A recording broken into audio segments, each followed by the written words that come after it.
रेगिस्तान के किनारे जहां रेत धूप की तरह चमकती थी, वहां एक ऐसा गांव था जिसे कोई नक्शा नहीं पहचानता था।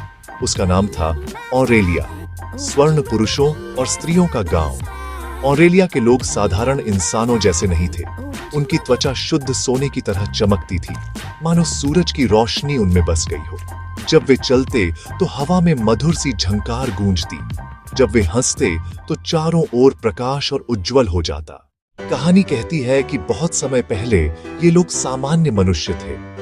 एक भयानक सूखे के दौरान जब खेत सूख गए और आशाएं टूटने लगीं, तब गांव वालों ने धन नहीं बल्कि सहन शक्ति की प्रार्थना की। सूरज ने उनकी प्रार्थना सुनी और अपनी शक्ति उन्हें दे दी।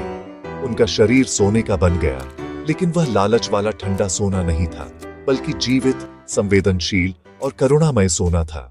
ऑरेलिया का जीवन शांत लय में चलता था। हर सुबह लोग गांव के मध्य चौक में एकत्र होते, जहां एक विशाल मूर्ति थी, किसी राजा या योद्धा की नहीं, बल्कि एक खुले हुए हाथ की।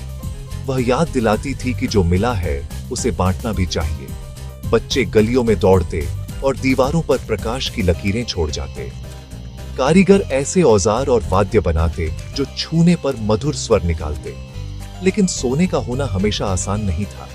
दूर दूर से लोग आते, लालच से भरी आंखों के साथ। जब वे किसी ग्रामीण से सोने का टुकड़ा तोड़ने की कोशिश करते, तो वह सोना धूल बन जाता।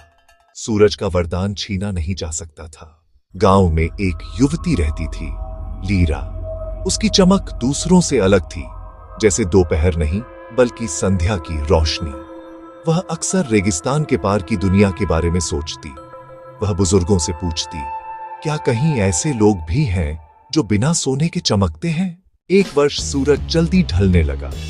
गांव की चमक कमजोर पड़ने लगी। बुजुर्गों को डर हुआ कि वरदान समाप्त हो रहा है। तब लीरा ने गांव छोड़कर कारण खोजने का निश्चय किया।